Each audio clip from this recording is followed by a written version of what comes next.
Assalamualaikum warahmatullahi wabarakatuh. Halo, apa kabar semua? Semoga tetap sehat-sehat di rumah saja.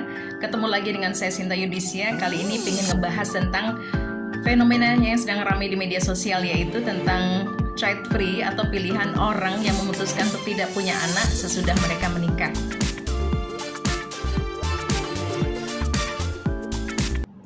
Kenapa child free? Ada beberapa latar belakang. Yang pertama adalah orang-orang yang memang kepingin konsentrasi pada karir ataupun pendidikannya. Yang kedua adalah orang-orang yang memang dibesarkan di lingkungan yang menghargai kebebasan berekspresi dan sangat menghargai pilihan-pilihan individu. Maka di Barat ada survei yang mengatakan 1 dari 4 orang, terutama perempuan, itu memutuskan untuk child free. Yang ketiga adalah memang karena pilihan hidup. Barangkali hasil diskusi dengan pasangan memutuskan mungkin lebih baik kita nggak punya anak aja. Kemudian yang keempat adalah memang orang yang merasa belum siap dengan konsekuensi untuk punya anak sesudah menikah. Barangkali dia masih kepingin ya untuk banyak punya pengalaman, pengen berkelana, pengen lebih banyak menimba kegembiraan dan kebahagiaan dengan hanya berdua saja.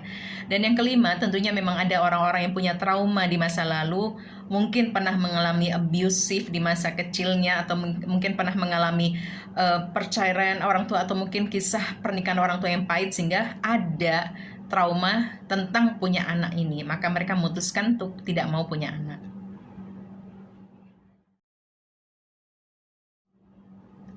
Punya anak ada fungsinya nggak sih ya gitu ya? Kenapa sih orang-orang dihimbau untuk punya anak kalau secara biologis memang mampu sesudah mereka menikah?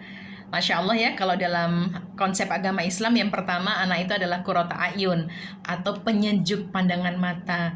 Anak-anak itu mampu menghibur orang tuanya, terutama kalau misalnya orang tuanya sedang punya masalah, bersedih, berkonflik, anak-anak itu bisa mendamaikan. Kemudian yang kedua, anak-anak itu adalah sumber nasihat ya. Jadi orang tua seringkali mendapatkan nasihat dari anak-anaknya tanpa kemudian ada orang-orang yang secara verbal memberikan petuah-petuah.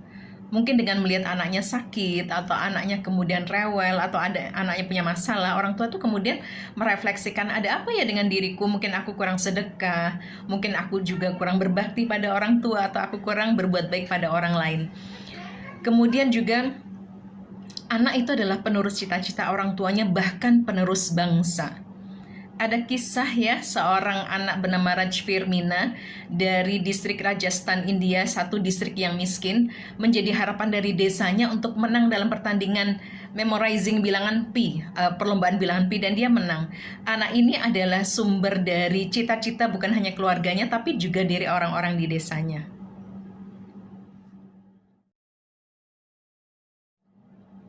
Enak nggak punya anak ya? Jadi anak itu fitnah sekaligus amanah. Amanah karena anak itu titipan Tuhan, dan dengan adanya amanah itu orang tua biasanya mengupgrade dirinya untuk lebih berkualitas. Orang yang dulunya nggak ngerti ilmu parenting akhirnya belajar tentang ilmu parenting, nggak ngerti ilmu komunikasi akhirnya belajar berkomunikasi kepada anaknya. Yang dulu mungkin nggak merasa perlu mengupgrade kemampuan berbisnisnya, gegara memang ada kebutuhan untuk peningkatan ekonomi di tengah keluarganya, akhirnya belajar tentang bisnis. Jadi Masya Allah, dengan anak menjadi amanah, orang tua itu akhirnya belajar banyak. Yang kedua tentunya anak itu fitnah ya, sehingga orang tua itu banyak merasa bahwa dengan punya anak dia harus mawas diri.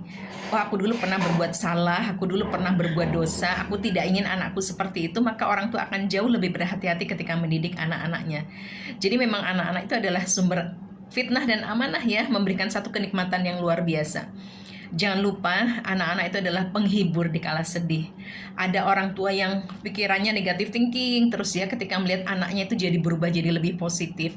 Ada orang tua yang sedang down, sedang banyak punya masalah, ketika melihat anaknya jadi lebih termotivasi untuk bangkit dan lebih baik lagi.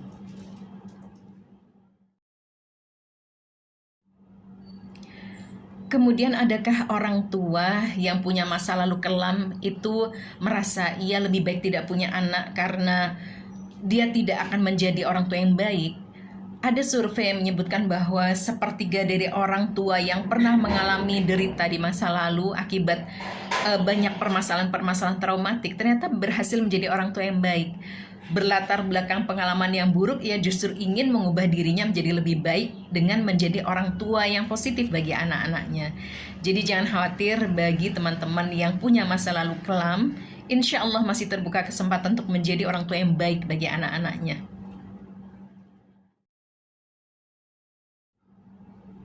Child free karena overpopulated. Saya ingin mengutip pendapat Mahatma Gandhi yang mengatakan bahwa sepanjang masih ada orang yang greedy atau orang yang rakus dan ingin menguasai segalanya, maka sumber daya alam ini tidak akan pernah cukup. Bahkan hanya jika di dunia ini tersisa 10 orang saja, itu SDA, sumber daya alam, tidak akan pernah cukup kalau kemudian orang-orang itu yang tersisa adalah orang-orang yang rakus, yang tamak. Tetapi ketika kita populasinya banyak, kita tahu hak dan kewajiban kita, kita mau saling berbagi, saling membantu, maka insya Allah jangan khawatir tentang rezeki Allah. Jangan lupa bagaimana Nabi Ibrahim dan Nabi Zakaria di usia tua memohon kepada Allah untuk bisa tetap punya anak, karena anak inilah yang nanti akan mendoakan orang tuanya sesudah orang tuanya meninggal dan akan meneruskan cita-cita mulia dari orang tuanya. Saya sudah membuat beberapa buku untuk membantu orang tua mendidik anak-anaknya. Semoga itu bermanfaat. Assalamualaikum warahmatullahi wabarakatuh.